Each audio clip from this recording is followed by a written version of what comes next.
The Story of Redemption by Ellen G. White. Chapter 4. Temptation and Fall. Satan assumes the form of a serpent and enters Eden.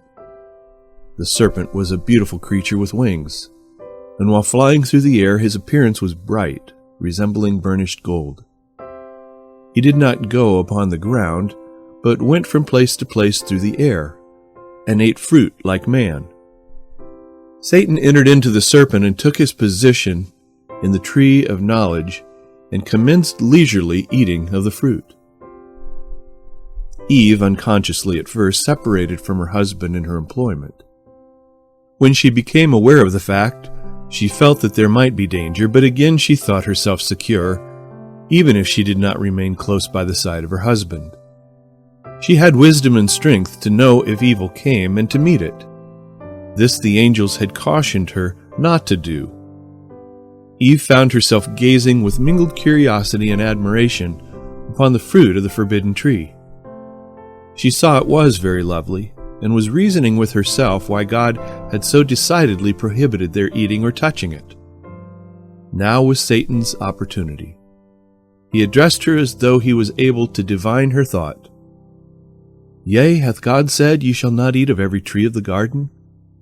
Thus, with soft and pleasant words and with musical voice, he addressed the wandering Eve. She was startled to hear a serpent speak. He extolled her beauty and exceeding loveliness, which was not displeasing to Eve, but she was amazed, for she knew that to the serpent God had not given the power of speech. Eve's curiosity was aroused. Instead of fleeing from the spot, she listened to hear a serpent talk. It did not occur to her mind that it might be that fallen foe, using the serpent as a medium. It was Satan that spoke, not the serpent. Eve was beguiled, flattered, infatuated.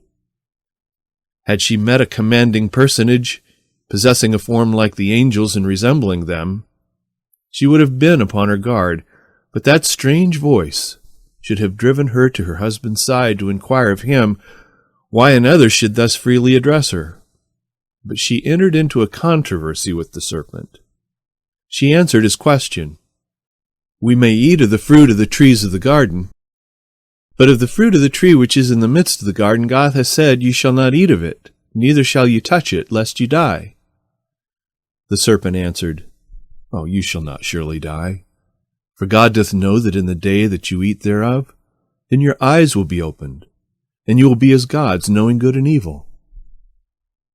Satan would convey the idea that by eating of the forbidden tree they would receive a new and more noble kind of knowledge than they had hitherto attained. This has been his special work, with great success ever since his fall, to lead men to pry into the secrets of the Almighty and not to be satisfied with what God has revealed, and not careful to obey that which he has commanded. He would lead them to disobey God's commands, and then make them believe that they are entering a wonderful field of knowledge. This is purely supposition and a miserable deception. They fail to understand what God has revealed, and disregard his explicit commands, and aspire after wisdom independent of God, and seek to understand that which he has been pleased to withhold from mortals. They are elated with their ideas of progression and charmed with their own vain philosophy, but grope in midnight darkness relative to true knowledge. They are ever learning and never able to come to the knowledge of the truth. It was not the will of God that this sinless pair should have any knowledge of evil. He had freely given them the good, but withheld the evil. Eve thought the words of the serpent wise, and she received the broad assertion, "Ye shall not surely die, for God doth know that in the days you eat thereof, then your eyes shall be opened, and you shall be as gods, knowing good and evil," making God a liar. Satan boldly insinuated that God had deceived them to keep them from being exalted in knowledge and equal with himself. God said, "If you eat, you shall surely die." The serpent said, "If you eat, you shall not surely die." The tempter assured Eve that as soon as she ate of the fruit, she would receive a new and superior knowledge that would make her equal with God. He called her attention to himself. He ate freely of the tree and found it not only perfectly harmless, but delicious and exhilarating, and told her that it was because of its wonderful properties to impart wisdom and power that God had prohibited them from tasting or even touching it, for he knew its wonderful qualities. He stated that his eating of the fruit of the tree forbidden to them was the reason he had attained the power of speech. He intimated that God would not carry out his word. It was merely a threat to intimidate them and keep them from great good. He further told them that they could not die. Had they not eaten of the tree of life which perpetuates immortality? He said that God was deceiving them to keep them from a higher state of felicity and more exalted happiness. The tempter plucked the fruit and passed it to Eve. She took it in her hand. "And now," said the tempter, "you are prohibited from even touching it lest you die." He told her that she would realize no more sense of evil and death in eating than in touching or handling the fruit. Eve was emboldened because she felt not the immediate signs of God's displeasure. She thought the words of the tempter all wise and correct. She ate and was delighted with the fruit. It seemed delicious to her taste, and she imagined that she realized in herself the wonderful effects of the fruit. Eve becomes a tempter. She then plucked for herself of the fruit and ate, and imagined she felt the quickening power of a new and elevated existence as the result of the exhilarating influence of the forbidden fruit. She was in a strange and unnatural excitement as she sought her husband with her hands filled with the forbidden fruit. She related to him the wise discourse of the serpent and wished to conduct him at once to the tree of knowledge. She told him she had eaten of the fruit, and instead of her feeling any sense of death, she realized a pleasing, exhilarating influence. As soon as Eve had disobeyed, she became a powerful medium through which to occasion the fall of her husband. I saw a sadness come over the countenance of Adam. He appeared afraid and astonished. A struggle appeared to be going on in his mind. He told Eve he was quite certain that this was the foe that they had been warned against, and if so, she must die. She assured him she felt no ill effects, but rather a very pleasant influence, and entreated him to eat. Adam quite well understood that his companion had transgressed the only prohibition laid upon them as a test of their fidelity and love. Eve reasoned that the serpent said they should not surely die, and his words must be true, for she felt no signs of God's displeasure, but a pleasant influence, as she imagined the angels felt. Adam regretted that Eve had left his side. Now the deed was done. He must be separated from her whose society he had loved so well. How could he have it thus? His love for Eve was strong, and in utter discouragement he resolved to share her fate. He reasoned that Eve was a part of himself, and if she must die, he would die with her, for he could not bear the thought of separation from her. He lacked faith in his merciful and benevolent Creator. He did not think that God, who had formed him out of the dust of the ground into a living, beautiful form, and had created Eve to be his companion, could supply her place. After all, might not the words of this wise serpent be correct? Eve was before him just as lovely and beautiful, and apparently as innocent as before this act of disobedience. She expressed greater, higher love for him than before her disobedience, as the effects of the fruit she had eaten. He saw in her no signs of death. She had told him of the happy influence of the fruit, of her ardent love for him, and he decided to brave the consequences. He seized the fruit and quickly ate it, and like Eve, felt not immediately its ill effects. Eve had thought herself capable of deciding between right and wrong. The flattering hope of entering a higher state of knowledge had led her to think that the serpent was her especial friend, possessing a great interest in her welfare. Had she sought her husband, and had they related to their Maker the words of the serpent, they would have been delivered at once from his artful temptation. The Lord would not have them investigate the fruit of the tree of knowledge, for then they would be exposed to Satan masked. He knew that they would be perfectly safe if they touched not the fruit. Man's freedom of choice. God instructed our first parents in regard to the tree of knowledge, and they were fully informed relative to the fall of Satan and the danger of listening to his suggestions. He did not deprive them of the power of eating the forbidden fruit. He left them as free moral agents to believe his word, obey his commandments, and live, or believe the tempter, disobey, and perish. They both ate, and the great wisdom they obtained was the knowledge of sin and a sense of guilt. The covering of light about them soon disappeared, and under a sense of guilt and loss of their divine covering, a shivering seized them, and they tried to cover their exposed forms. Our first parents chose to believe the words, as they thought, of a serpent. Yet he had given them no tokens of his love. He had done nothing for their happiness and benefit, while God had given them everything that was good for food and pleasant to the sight. Everywhere the eye might rest was abundance and beauty. Yet Eve was deceived by the serpent to think that there was something withheld which would make them wise even as God. Instead of believing and confiding in God, she basely distrusted his goodness and cherished the words of Satan. After Adam's transgression, he at first imagined that he felt the rising of a new and higher existence. But soon the thought of his transgression terrified him.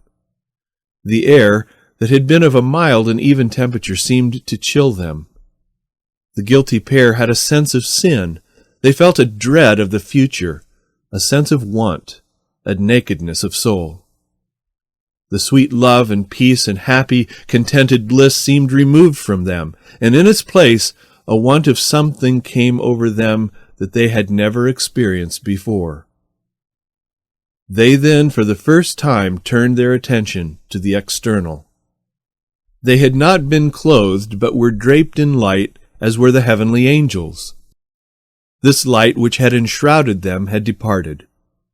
To relieve their sense of lack and nakedness which they realized, their attention was directed to seek a covering for their forms. For how could they meet the eye of God and angels unclothed? Their crime is now before them in its true light. Their transgression of God's express command assumes a clearer character. Adam censured Eve's folly in leaving his side and being deceived by the serpent. They both flattered themselves that God, who had given them everything to make them happy, might yet excuse their disobedience because of his great love to them, and that their punishment would not be so dreadful after all. Satan exulted in his success. He had now tempted the woman to distrust God, to question his wisdom, and to seek to penetrate his all-wise plans. And through her, he had also caused the overthrow of Adam, who, in consequence of his love for Eve, disobeyed the command of God and fell with her. The news of man's fall spread through heaven. Every harp was hushed. The angels cast their crowns from their heads in sorrow. All heaven was in agitation. The angels were grieved at the base ingratitude of man in return for the rich bounties God had provided. A council was held to decide what must be done with the guilty pair. The angels feared that they would put forth the hand and eat of the tree of life and thus perpetuate a life of sin. The Lord visited Adam and Eve and made known to them the consequence of their disobedience. As they heard God's majestic approach, they sought to hide themselves from his inspection, whom they delighted while in their innocence and holiness to meet. And the Lord God called unto Adam and said unto him, Where art thou? And he said, I heard thy voice in the garden, and I was afraid, because I was naked, and I hid myself. And he said, Who told thee that thou wast naked? Hast thou eaten of the tree, whereof I commanded thee that thou shouldest not eat? This question was asked by the Lord, not because he needed information, but for the conviction of the guilty pair. How didst thou become ashamed and fearful? Adam acknowledged his transgression not because he was penitent for his great disobedience, but to cast reflection upon God. The woman whom thou gavest to be with me, she gave me of the tree, and I did eat. The woman was then addressed. "What is this that thou hast done?" Eve answered, "The serpent beguiled me, and I did eat." The curse. The Lord then addressed the serpent, "Because thou hast done this, thou art cursed above all cattle and above every beast of the field. Upon thy belly shalt thou go, and dust shalt thou eat all the days of thy life." As the serpent had been exalted above the beasts of the field, he should be degraded beneath them all and be detested by man, inasmuch as he was the medium through which Satan acted. And unto Adam he said, "Because thou hast hearkened unto the voice of thy wife, and hast eaten of the tree of which I commanded thee, saying, Thou shalt not eat of it, cursed is the ground for thy sake. In sorrow shalt thou eat of it all the days of thy life. Thorns also and thistles shall it bring forth to thee. And thou shalt eat the herb of the field, in the sweat of thy face shalt thou eat bread, till thou return unto the ground." God cursed the ground because of their sin in eating of the tree of the knowledge, and declared, "In sorrow shalt thou eat of it all the days of thy life." He had apportioned them the good, but withheld the evil. Now he declares that they shall eat of it, that is, they should be acquainted with evil all the days of their life. The race from that time forward was to be afflicted by Satan's temptations. A life of perpetual toil and anxiety was appointed unto Adam, instead of the happy, cheerful labor he had hitherto enjoyed. They should be subject to disappointment, grief, and pain, and finally come to dissolution. They were made of the dust of the earth, and unto dust shalt thou return. They were informed that they would have to lose their Eden home. They had yielded to Satan's deception and believed the word of Satan, that God would lie. By their transgression, they had opened a way for Satan to gain access to them more readily, and it was not safe for them to remain in the Garden of Eden, lest in their state of sin they gain access to the tree of life and perpetuate a life of sin. They entreated to be permitted to remain, although they acknowledged that they had forfeited all right to blissful Eden. They promised that they would in the future yield to God implicit obedience. They were informed that in their fall from innocence to guilt, they gained no strength, but great weakness. They had not preserved their integrity while they were in a state of holy, happy innocence, and they would have far less strength to remain true and loyal in a state of conscious guilt. They were filled with keenest anguish and remorse. They now realized that the penalty of sin was death. Angels were commissioned to immediately guard the way of the tree of life.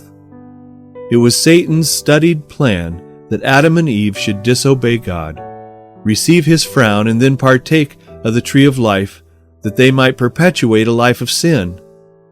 But holy angels were sent to debar their way to the tree of life. Around these angels flashed beams of light on every side, which had the appearance of glittering swords.